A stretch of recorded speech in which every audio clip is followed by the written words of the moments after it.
Merhabalar efendim, hepiniz hoş geldiniz. Öncelikle çok teşekkür ederek başlamak istiyorum. Üzerimde gördüğünüz şal anneanne şalı. Anneanne bunu elleriyle işledi, boncuklarını. 85 yaşında anneannenin el emeği göz nuru var burada. Allah ömürler versin, sağlıklı, sıhhatli. Yaşlarımız bizim için çok değerli. Ellerinden öpüyoruz buradan. Anneannemin de eline sağlık diyorum ve benim için bu şal da çok değerli. Ve efendim gelelim bugün Türkiye'yi konuşalım. Dünya ekonomik krizi Türkiye'yi nasıl etkiledi? Türkiye'deki ekonomik kriz nereye doğru gidiyor? Dünyadaki bu kriz nereye doğru gidiyor? Nasıl başladı? Biraz bugün bundan bahsedelim istiyorum. Bakın efendim, özellikle biz bunu 2 yıl öncesinde söylemiştik. Yayınlara başladığımızda pandemi sürecinde söylemiştik. Çok ciddi bir ekonomik krizle karşı karşıya olduğumuzu, dünyanın çok ciddi bir ekonomik krizle karşı karşıya olduğunu biz daha önce söylemiştik. Ve bugün geldiğimiz noktada e, aslında birçok devlet, Türkiye'de de olduğu gibi bu duruma hazırlıksız yakalandı. Çünkü dünyada bir düzen değişiyor ve yeni bir ekonomik sistemden bahsediliyor. Bu yeni ekonomik sistemin ne olduğu, altyapısında nelerin olduğu çok da bürokrasi tarafından okunuyor mu derseniz bana çok okunuyor gibi gelmiyor efendim. Çünkü bakın özellikle dünya sermaye sahipleri, dünya genelinde büyük sermayeyi elinde bulunduranlar ve para finansörleri sınırsız para arzından sınırlı para arzına geçiyor. Bir ekonomik değişiklik gündemde, dünya gündemi, dünya bunu konuşuyor.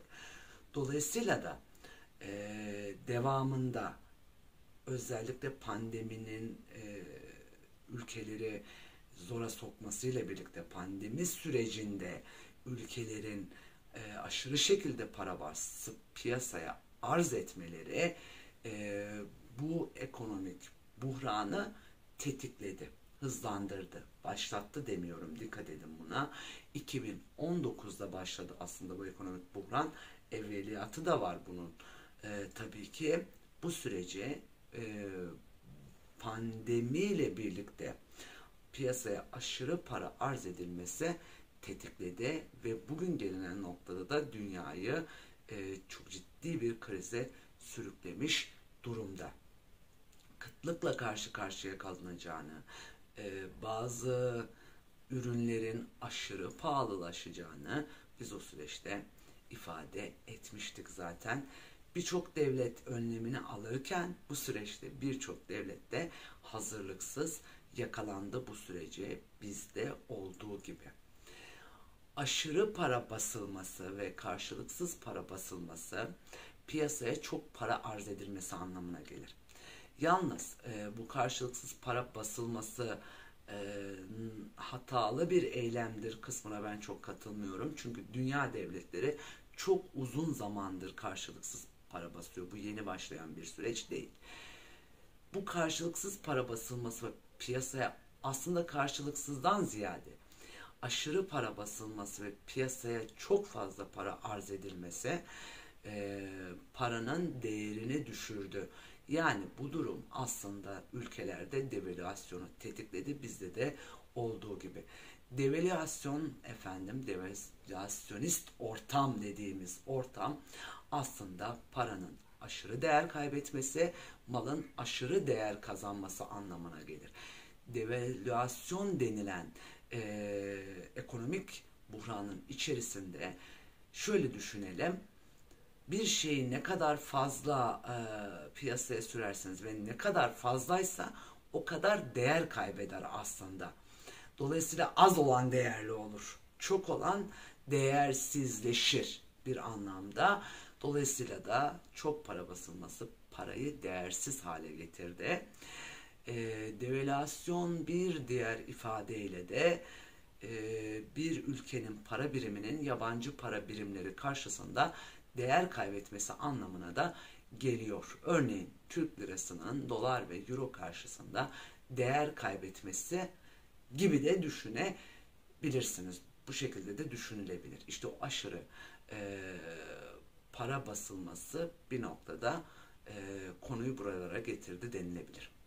Haliyle de efendim dünya konjektüründe yaşanan o değişim, sınırsız para arzından sınırlı para arzına geçiş, Türkiye'de piyasaya aşırı şekilde para arz edilmesi, devalüasyonist ortamın tetiklenmesi bizi de tüm dünya devletlerinin olduğu gibi etkiledi.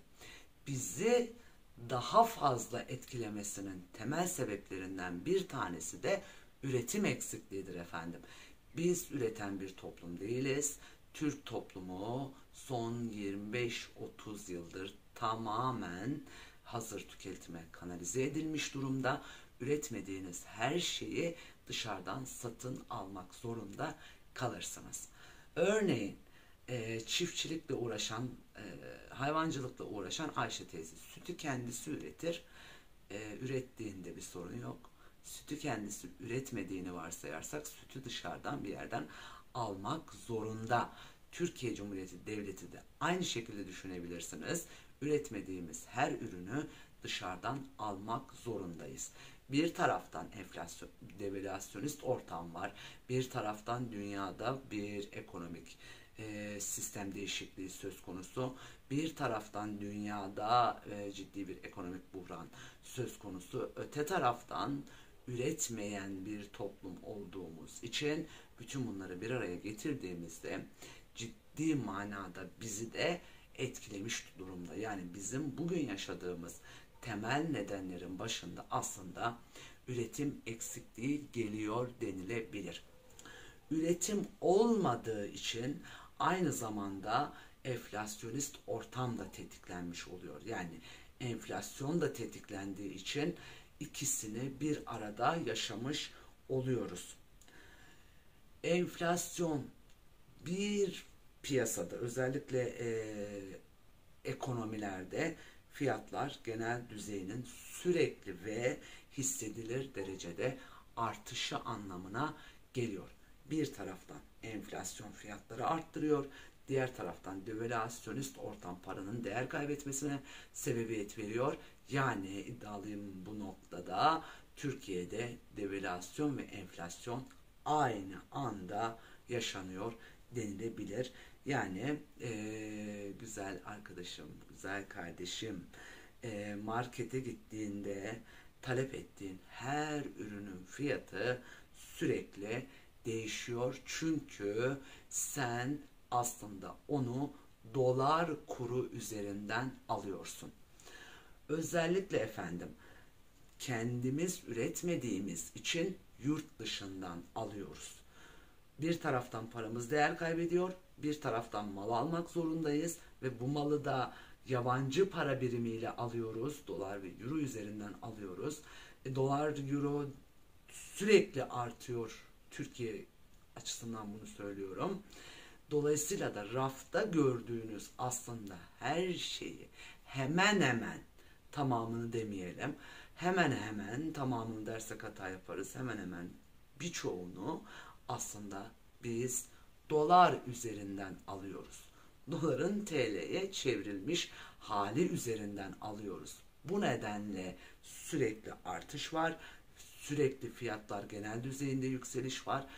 Sürekli fiyatlar genel düzeyinde değişim var.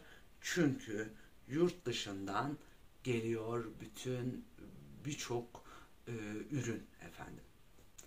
Kendimiz üretmediğimiz için yabancı ülkelerden alıyoruz.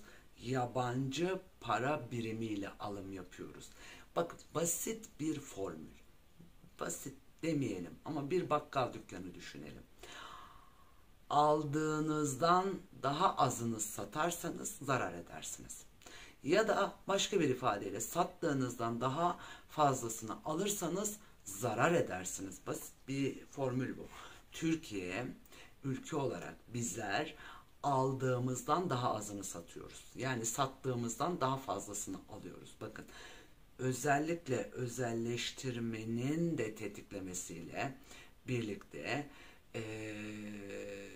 birçok aslında fabrikalar özelleştirildi. Bunun evveliyatı da var.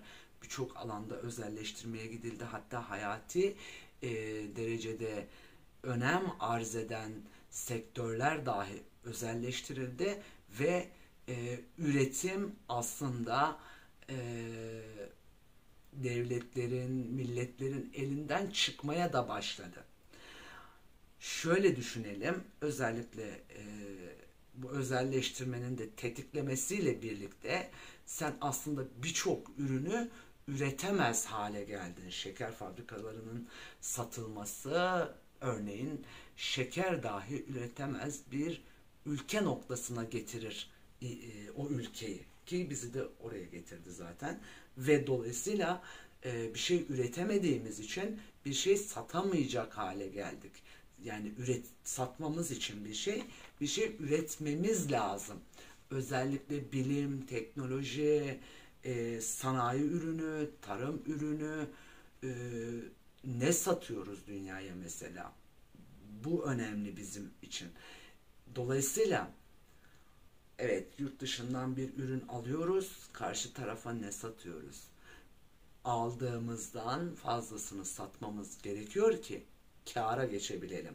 Basit bir matematik bu efendim. Bakın, bu noktada efendim aslında eğitim sistemimiz de bizi üretime kanalize etmiyor. Üreten bir toplum olmaktan çıktık. Sadece tüketime kanalize edilmiş durumdayız.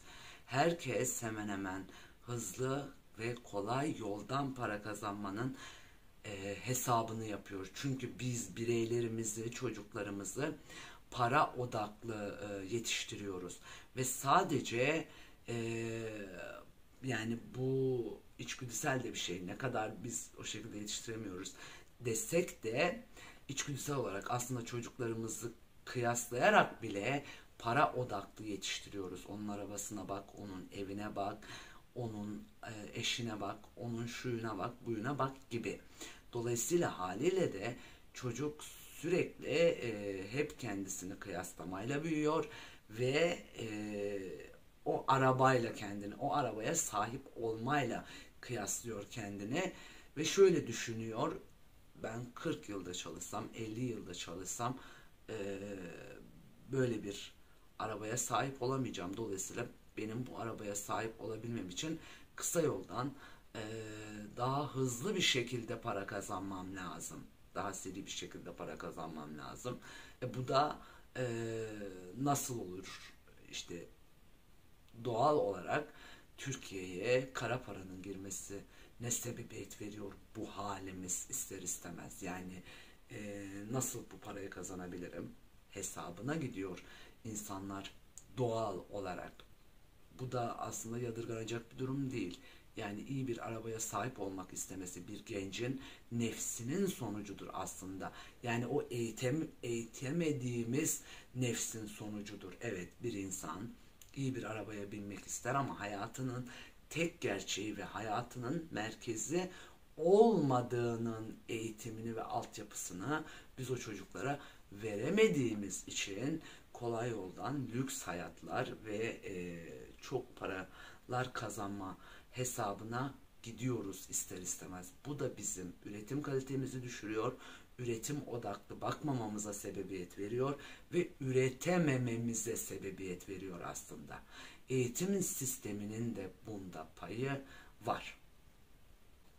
Hal böyle olunca efendim, çünkü böyle bir ortamda aslında bir taraftan da bakıldığı zaman kişinin itibar görebilmesi için çok parasının olması gerekiyor. Yani orada aslında itibarı gören araba, kişinin karakteri değil. Yani eğitim sisteminin etkisi burada çok önemli bir rol üstleniyor. Altını çizmek istediğimiz nokta burası aslında. Ve bu kültürün yerleşebilmesi için de sağlıklı bir eğitim sisteminin yerleşmiş olması lazım o toplum içerisinde. Ve o sağlıklı eğitim sisteminin yerleşmiş olması aslında ekonomik düzelmeyi de beraberinde getirecek, ki üretebilme yeteneği kazandıracak topluma, üretebilme yetisi kazandıracak. Bu yetiyi kaybettiğimiz için Sürekli tüketiyoruz. Haliyle de babanın servetini satan hayırsız evlatlar gibiyiz aslında bu süreçte. Sürekli sattık, sürekli sattık, sürekli her şeyi aslında özelleştirerek bir anlamda da satmış olduk, tükettik. Yani elimizde var olanı da tükettik. Hazıra daha dayanmaz. Evet, Türkiye son 20 yılda çok bolluk gördük, kabul ediyorum. Bir nesil çok büyük bollukla büyüdü. Yalnız işte nereden geliyordu bu değirmenin suyu diye sormak lazım. Kimse bunu sormadı. İşte o değirmenin suyu hazıra tüketmeyle geliyordu aslında. Sattıklarımız, yani sattık yedik, sattıklarımızı yedik, hazırdan yedik. Yani cebimizdeki parayı yedik, cebimizdeki para bitti, borç yemeye başladık aslında.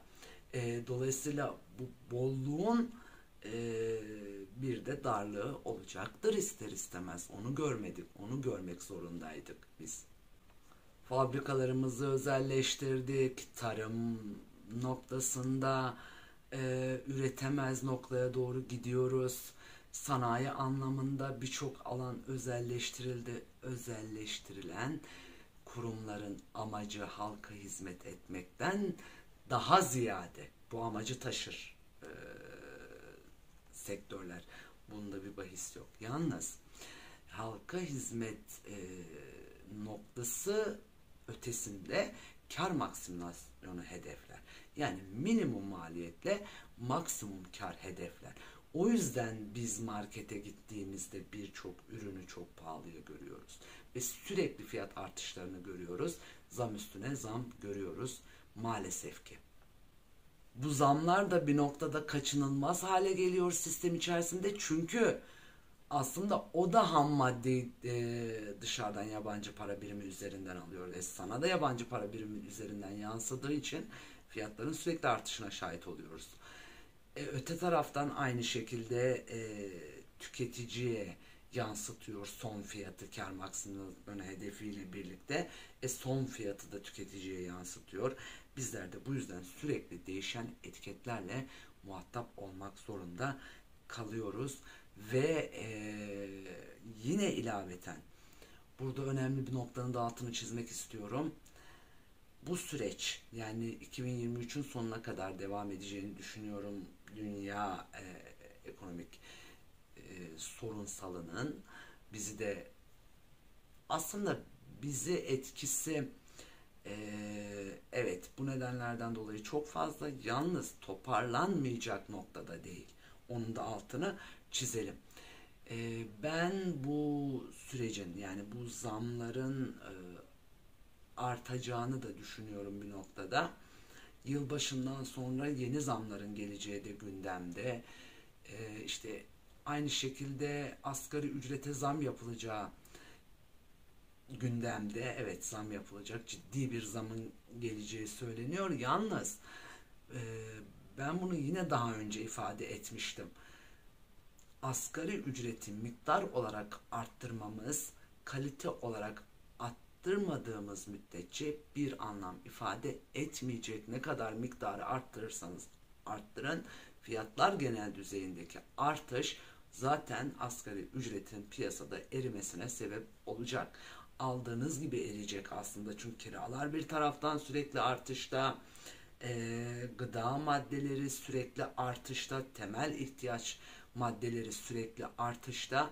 Dolayısıyla siz ne kadar yüksek bir asgari ücret belirleseniz bile bu artışlar durmadığı veya aşağıya çekilmediği müddetçe asgari ücret yine eriyecektir. Kaliteli bir artış olmayacaktır. Yani insanların yaşam kalitesi üzerinde çok ciddi bir etki yaratmayacaktır düşüncesindeyim. İlaveten olumsuz olarak da işçi çıkarmalarına sebebiyet verecektir. Çünkü bir işçinin maliyeti arttıkça o fabrikaya, o hizmet sektörüne maliyeti arttıkça o sektörde işçi çıkartmalarına başlayacaktır. Ki başladı da, yavaş yavaş bunların sinyalleri de veriliyor. Bir taraftan işsizlik artacak, bir taraftan da fabrikada çalışan diğer işçilerin, kalan işçilerin üzerine ekstra bir iş yükü binmesi anlamına gelecek efendim. Çok rahat çözümlenebilir. Çözümlerimizi de daha önceki videolarımızda da özellikle sıralamıştık. En acilinden devletin bütün kaynaklarını, imkanlarını en acilinden üretime kanalize etmek zorundayız. Üretmek zorundayız efendim. Sanayi ürünü üretmek zorundayız. Tarım ürünü üretmek zorundayız. Teknolojik ürünler üretmek zorundayız. Bunları kısa sürede üretebilecek potansiyel ve güç Türkiye'de vardır. Yeter ki doğru politikalarla doğru şekilde değerlendirilsin efendim. Ve bizler özellikle üretim noktasında yaptığımız değerlendirmeleri daha önceki videolarımızda detaylandırdık. Onları da ekleyeceğiz. Oradan da takip edebilirsiniz. Detaylı şekilde yine konuşmaya devam edeceğiz. Bizimle kalın, hoş kalın, hoşça kalın, esen kalın efendim.